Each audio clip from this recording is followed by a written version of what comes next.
Amalia viaja a 33, lo acompaña y lo ayuda a terminar de escribir por los tiempos de Clemente Collin.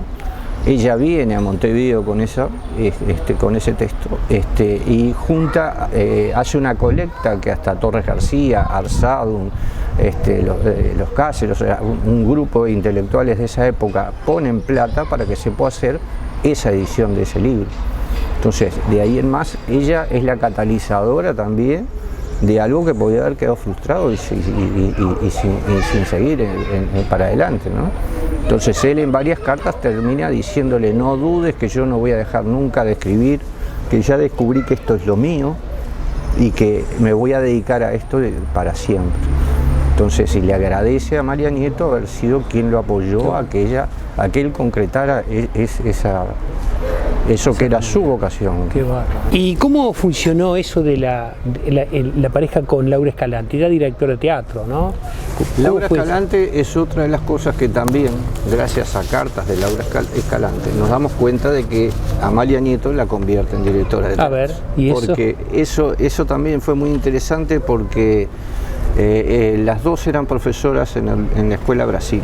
Entonces hay una carta que Laura Escalante dice: llega Amalia a casa, que rendían muchísimo y que era algo que me apasionaba y que me hacían caso y que funcionó, y a partir de eso empecé una carrera que no terminé, una pasión que no terminé nunca más. ¿Y eso es una carta de Laura Escalante? Es una carta de Laura Escalante explicando de cómo empezó ella siendo una profesora de literatura, involucrándose en el tema de dirigir teatro, después 20 años de Comedia Nacional. Sí, ¿y cuándo empieza Amalia Nieto a pintar? Amalia Nieto a pintar empieza realmente desde muy joven. O sea, ella tuvo la suerte de que, bueno, su padre era un cardiólogo famoso. O sea, Amalia Nieto nace en 1907. Su padre era un cardiólogo famoso que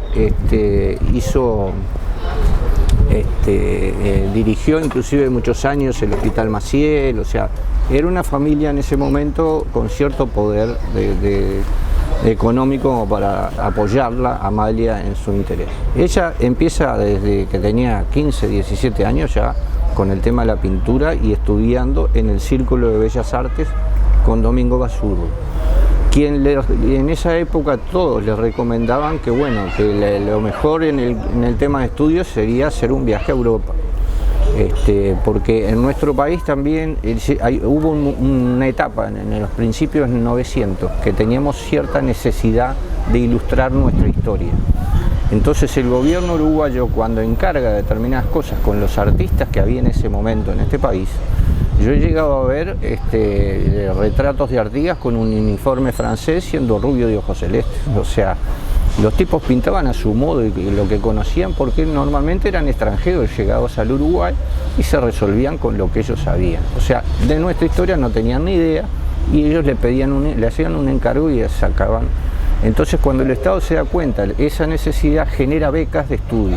El que ganaba el premio del Salón Nacional o algún premio concreto del Ministerio de Instrucción y Cultura en ese momento, le daban una beca de estudio a Europa. A la vuelta, como devolución, cada uno de estos artistas pintaba alguna de las escenas como se pueden ver en el Palacio Legislativo, inclusive en el Correo, por ejemplo, obras de Guillermo Rodríguez, que son el éxodo del pueblo oriental, la batalla de las piedras de la Esvial, o sea, de Rosé. O sea, hay mucha obra que es como devolución de lo que fueron a aprender a Europa, que se lo hacían y estaban becados y pagos por el Estado. Entonces, en esa época, Amalia Nieto, a ella le recomiendan eso, y el padre la beca 3 años de estudio, siendo una mujer muy joven, yendo a academias donde habían ido tipos de esa talla como Cuño, Viale, o sea, a estudiar a academias donde tampoco ingresaba cualquiera. No era que vos ibas a una academia, pagabas y entrabas. O sea, tenías que calificar y tener determinado nivel para poder acceder a esos estudios. Entonces ella aprovecha hasta 3 años en la Academia de Andrelot, inclusive haciendo Historia del Arte Universal y con las vanguardias en ese momento, lugares donde fue a estudiar también Tarsila do Amaral, o sea, y todos los, en ese momento estaba en París, que era el centro, la capital cultural del mundo en su momento. Entonces ella aprovecha bastante eso a su vuelta, se integra de nuevo al Círculo de Bellas Artes, ya empieza a dar clases ahí también, ya cambió de alumna a profesora en algunas cosas, y coincide con el regreso de Torres García al país, que ella misma, hay un video donde lo explica, que bueno, que a la llegada de Torres ella contentísima con un grupo de artistas más, porque él evidentemente iba a traer y explicar todas las vanguardias de Europa que ella había visto y había vivido en su momento también.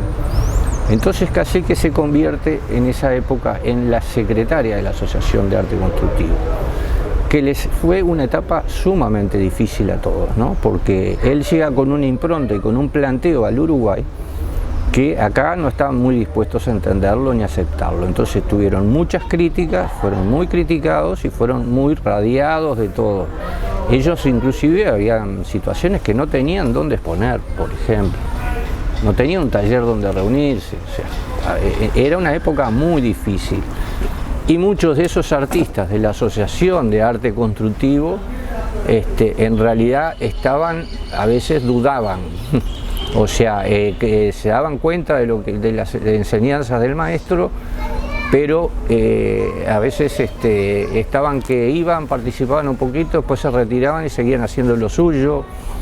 Tan es así que muchos de los que primero integraron después inclusive le hicieron críticas al arte constructivo, con notas en diarios criticando el arte constructivo de Torres García.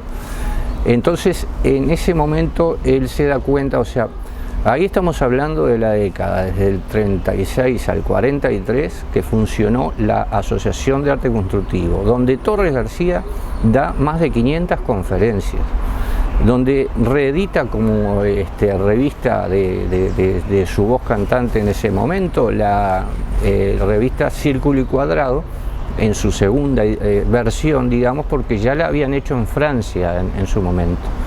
Revista que resultó muy importante, hasta el día de hoy sigue siendo muy importante, porque hay artículos hasta de Mondrian en esas revistas, hay varios artículos de Amalia Nieto contando sobre por qué pinta y cómo pinta. Y en una de ellas, por ejemplo, está el planteo de Joaquín Torres García, que explica por qué el mapa de Sudamérica al revés, donde dice nuestro norte es el sur. Él estaba en ese momento planteando una idea fundamental que hasta el día de hoy por algo en el mundo había respetado, que es que nosotros deberíamos tener una identidad como sudamericanos, una identidad que nos aparte de las ideas europeas y la simbología europea. Entonces, ese tipo de situaciones en ese momento fue lo más fermental de la Asociación de Arte Constructivo. Pero ¿qué sucede? Como había muchos de los alumnos que iban y venían y dudaban y había mucha crítica, él en su momento se da cuenta que muchos de esos alumnos ya tenían una educación previa, ya venían con una concepción diferente y que no llegaban a asimilar lo que él estaba planteando. Entonces lo que hace es disuelve la Asociación de Arte Constructivo y genera el TTG, el Taller Torres García, que es una etapa, una segunda etapa de su trabajo en Uruguay de Torres, donde ahí vemos esa foto famosa donde son todos jóvenes desde 17 a 23 años, que son los que hoy por hoy más se conocen, ¿no? Que son Gulbich, los dos hermanos Vizca, Fonseca, el Puy, o sea, el Pailós. Y en ese momento fueron gente joven que en realidad no tenían mucha formación artística y asimilaron absolutamente todo lo que el maestro ya había venido planteando desde hace mucho tiempo, muchos años. Y ahí está Amalia Nieto. Y Amalia Nieto continuó todo el periodo junto con la familia Torres y junto con Torres García. Y Torres siempre... En los dos periodos. Sí, continuó siempre al estilo Amalia Nieto, digamos. Siendo alguien que no era, el mismo Torres lo dice, si bien Amalia Nieto no es netamente constructiva y la alaba diciendo con que ella tiene un método muy a lo Amalia, y le agradece inclusive todo el aporte que hizo a la Asociación de Arte Constructivo.